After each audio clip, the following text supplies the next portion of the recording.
Good morning बच्चों। आज जो चैप्टर हम करने जा रहे हैं वो है फर्स्ट चैप्टर शॉक द्विध्रुवता का अंत। और उसका पहला क्वेश्चन जो हम आज कर रहे हैं वो है शॉक थेरेपी क्या थी। इसमें से 3 क्वेश्चंस बन रहे हैं। ये क्वेश्चंस इंपॉर्टेंट क्वेश्चन है जो 2, 4 और 6 नंबर में आता है। आप इसको शब्दों जितने नंबर का आता है उसके अनुसार इसके शब्दों को कम और ज़्यादा कर सकते हैं। तो पहला क्वेश्चन है शॉक थेरेपी क्या थी? क्या साम्यवाद से पूंजीवाद की तरफ संक्रमण का यह सबसे बेहतर तरीका था? दूसरा क्वेश्चन है शॉक थेरेपी से आप क्या समझते हैं? उत्तर साम्यवादी सत्ता पर इसके परिणामों का परीक्षण कीजिए। सबसे लास्ट वाला क्वेश्चन है शॉक थेरेपी से आप क्या समझते हैं? तो शॉक थेरेपी है क्या? तो सादे शब्दों में यदि समझा जाए तो शॉक थेरेपी कहते हैं आघात पहुंचाकर उपचार करना। जिस तरह से हॉस्पिटल में किसी मरीज का इलाज किया जाता है उसको शॉक्स दिए जाते हैं। कब दिए जाते हैं? जब वो बिल्कुल एंड स्टेज पे आ जाता है। उसी तरह से सोवियत संघ में साम्यवादी जो विचारधारा थी, जो व्यवस्था थी, वो अपने पूरे लास्ट द एंड पर आ चुकी थी और उसको फिर से उस अर्थव्यवस्था को फिर से रिवाइव करने के लिए, फिर से आगे बढ़ाने के लिए उस तरीके को बिल्कुल बदलना था। और वो तरीका क्या था? साम्यवाद। तो साम्यवाद से पूरी तरह से पूंजीवाद पे जाना था। इसी को शॉक थेरेपी कहा गया, क्योंकि अमेरिका और अमेरिका के जितने भी मित्र राष्ट्र थे वे सभी उन्नति कर रहे थे, क्योंकि वो व्यवस्था अपना रहे थे पूंजीवाद। और पूंजीवाद को अपना करके उनकी अर्थव्यवस्था बेहतर कार्य कर रही थी। इसको देखते हुए विश्व बैंक और अंतर्राष्ट्रीय मुद्रा कोष ने इनको एक मॉडल दिया और इसको नाम दिया शॉक थेरेपी, जिसके अनुसार सोवियत संघ, जो कि अब विघटित हो चुका था, उसको अपनी सारे गणराज्यों में, यानी कि सभी गणराज्यों को अपने यहाँ पर पूंजीवाद को लागू करना था। और इस मॉडल को लागू करने के दौरान जितनी भी सरकारी संपत्ति थी उसको निजी हाथों में बेच दिया गया। 1500 से ज़्यादा बैंक इस कारण से दिवालिया हो चुके थे। जितने भी सरकारी महकमे थे वो सभी निजी हाथों में बेच दिए गए थे। यहाँ तक कि जो सामूहिक फार्मिंग, यानी कि जो खेती होती थी, वो भी सरकार के हाथों में थी, उसको भी निजी फार्म में बदल दिया गया और पूंजीवाद की पद्धति से खेती आरंभ की गई। खेती क्या, सभी कुछ जो था वो एकदम से साम्यवादी व्यवस्था से पूंजीवादी व्यवस्था में आ गया।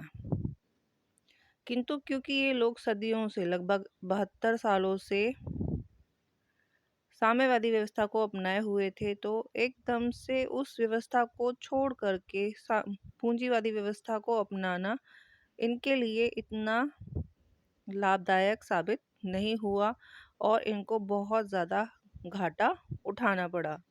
इस संक्रमण काल में सोवियत खेमे के देशों के बीच व्यापारिक गठबंधनों को समाप्त करके सीधे पश्चिमी देशों से जोड़ा गया। यानी कि क्योंकि पश्चिमी देशों में पूंजीवादी व्यवस्था अपनाई जा रही थी और इसलिए इन लोगों ने अपने आप को पूंजीवादी व्यवस्था अपनाने वाले देशों से जोड़ना शुरू कर दिया,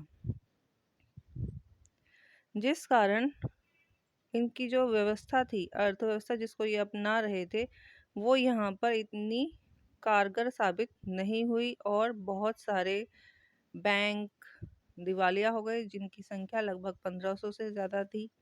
सभी के सभी सरकारी जो क्षेत्र थे, महकमे थे, वो निजी हाथों को बेच दिए गए, वो भी बहुत ही सस्ते दामों पर। और बड़े बड़े महकमों को जब सस्ते दामों पर बेचा गया तो इसी को गैराज सेल का नाम भी दिया गया। एक क्वेश्चन ये भी आता है कि गैराज सेल से आप क्या समझते हैं? तो गैराज सेल वो सेल है जिसमें सभी सरकारी महकमों को शॉक थेरेपी के दौरान सस्ते से सस्ते, यानी कि कम से कम दामों पर बेच दिया गया था। अब इसके लाभ और हानि, दो चीज़ें आती हैं। इसको हम कह सकते हैं इसके परिणाम क्या हुए। तो लाभ में तो इसकी जो प्रतिशत था वो 0 ही कह सकते हैं, और हानि में इसका जो प्रतिशत था वो 100 ही लगा लीजिए। तो इसकी हानि जो हुई थी सोवियत संघ को, वो बहुत ज़्यादा हुई थी, जिसके कारण इसका जो औद्योगिक ढांचा था वो पूरी तरह से चरमरा गया था, क्योंकि लगभग 90% उद्योगों को निजी हाथों व कंपनियों में बेच दिया गया था। देखिए, जब कोई सरकारी महकमा होता है तो उसमें जितने भी काम करने वाले लोग होते हैं वो सब सरकार से तनख्वाह पाते हैं।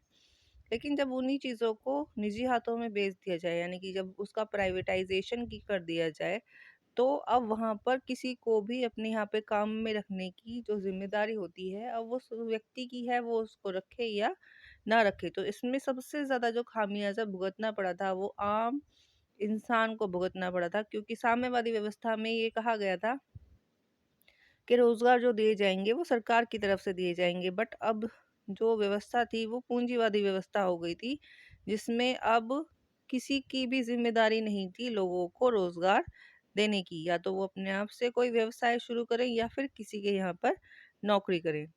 महाबिक्री में भाग लेने के लिए सभी नागरिकों को अधिकार पत्र दिए गए थे, लेकिन अधिकांश नागरिकों ने अपने अधिकार पत्र काला बाजारियों के हाथों में बेच डाले, क्योंकि उन्हें धन की आवश्यकता थी। क्योंकि बहुत सारे बैंक्स दिवालिया हो चुके थे, लोगों के पास पैसे नहीं थे, तो उन्होंने अपने जितने भी अधिकार पत्र थे वो दलालों, जिन्हें हमारे यहाँ पे दलाल बोला जाता है, ब्रोकर्स, उनके हाथों में बेच दिया था। रूसी रूबल के मूल्य में गिरावट से लोगों की जमा पूंजी जाती रही, यानी कि उन्होंने जो भी कुछ जमा करके रखा था बट अब उसकी कोई वैल्यू ही नहीं थी, तो अब वो बिल्कुल ही हताश और निराश हो चुके थे। सामूहिक खेती प्रणाली समाप्त होने से खाद्यान्न सुरक्षा मौजूद नहीं रही और खाद्यान्न का आयात करना पड़ा। एक बात देखी जाए तो सोवियत संघ वो देश था जहां पर सुई से लेकर के हवाई जहाज तक का निर्माण ये लोग स्वयं ही करते थे और किसी भी चीज का आयात नहीं किया जाता था।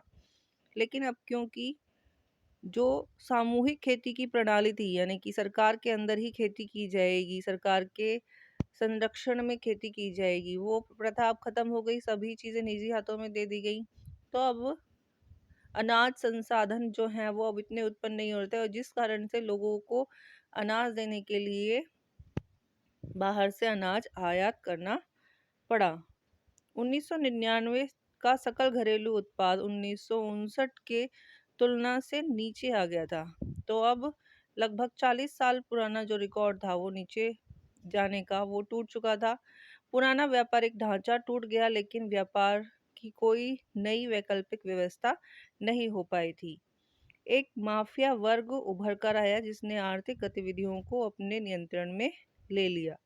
माफिया वर्ग वो था जिसके पास पैसा था और उसने ज़्यादा से ज़्यादा सरकारी महकमों को खरीद लिया था और फिर उनको अपने मनमाने दामों पर वो लोगों को बेच रहे थे। तो ये एक तरह से काला बाजारी शुरू हो चुकी थी यहाँ पे, और इसका भी सबसे ज़्यादा जो बुरा प्रभाव था वो आम लोगों पर पड़ रहा था। अमीर तथा गरीब लोगों के बीच अंतर बढ़ने लगा, जिससे आर्थिक असमानता आई। देखो, जो अमीर है उसने बहुत सारे महकमे खरीद लिए, अब उनको वो और ऊंचे दामों पर बेच रहा है। तो अब क्या हो गया, वो अमीर इंसान अब और भी ज्यादा अमीर हो गया है। लेकिन जो गरीब है, जो पहले एक जॉब करता था जा करके रोजाना कमाना रोजाना खाना वो कर रहा था, लेकिन अब उसकी वो जॉब भी चली गई, तो अब उसका कमाना खाना भी चला गया। यानी कि अब गरीब जो है वो और भी ज्यादा गरीब हो गया और अमीर जो है वो और भी अमीर हो गया। तो इस तरह से इन दोनों के बीच की जो खाई थी वो और भी ज्यादा बढ़ गई। जल्दबाजी में संविधान तैयार करके राष्ट्रपति को कार्यकार कार्यपालिका प्रमुख बनाकर सभी शक्तियां उसे दे दी और संसद कमजोर संस्था बनकर रह गई। तो अब सब कुछ राष्ट्रपति के हाथों में आ गया, एक तरह से ये तानाशाही हो गई। तो संसद जो है वो बहुत ज्यादा कमजोर हो गई थी। इस प्रकार परिणामों को देखकर हम कह सकते हैं कि साम्यवाद से पूंजीवाद की ओर संक्रमण धीरे धीरे, संक्रमण से मतलब है कि जहां पर साम्यवादी व्यवस्था अपनाई जा रही है और वहां पर पूंजीवादी व्यवस्था को लाया जाना है, यानी कि किसी और चीज को उसमें कन्वर्ट करना है। कन्वर्ट मतलब इसमें संक्रमण से लिया गया है। तो उस चीज़ को धीरे-धीरे लाना चाहिए था, ना कि एकदम से सभी जितने भी महकमे थे सरकारी उनको बंद करके निजी हाथों में बेच देना नहीं चाहिए था। इसी को बोला गया है संक्रमण। ताकि व्यवस्था में तुरंत परिवर्तन को सहजता से अपनाया जा सके, इसके दूरगामी परिणाम निकले और अर्थव्यवस्था को काफ़ी गहरी ठेस पहुंची।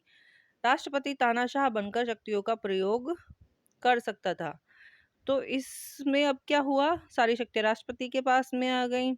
लोगों के पास अब पैसा रहा नहीं, बैंक दिवालिया हो गए, जितने भी सरकारी महकमे थे उनको निजी हाथों में बेच दिया गया, एक माफिया वर्ग बनकर के उभरा।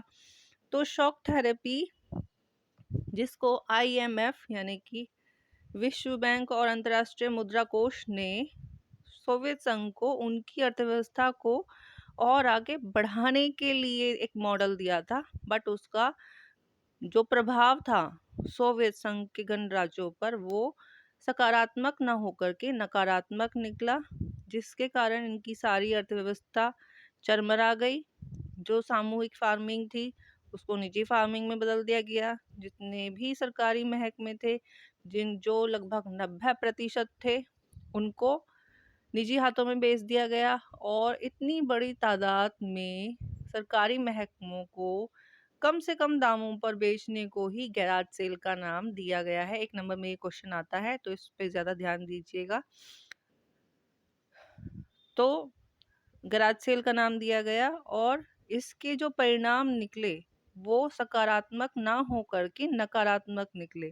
तो शॉक थेरेपी किसी भी तरह से सोवियत संघ के लिए कोई अच्छा परिवर्तन लेकर के नहीं आई, और इसकी जो बची कुची अर्थव्यवस्था थी वो भी चरमराकर तहस नहस हो गई।